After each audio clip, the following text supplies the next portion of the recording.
Welcome back to another video. Thank you guys for tuning in. Today I decided to record me doing a quick underarm wax on my daughter. As you can see, her arms are not really that like they're hairy, but it doesn't really look like they're hairy.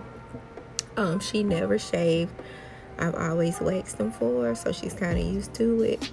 So I was getting ready, I did mine, and then I was getting ready to do hers, so I decided to go ahead and record it real quick on how you can get the flawless salon wax experience at home on a budget and save your coins. So I hope you guys enjoy this quick video, and be sure to comment and like and subscribe.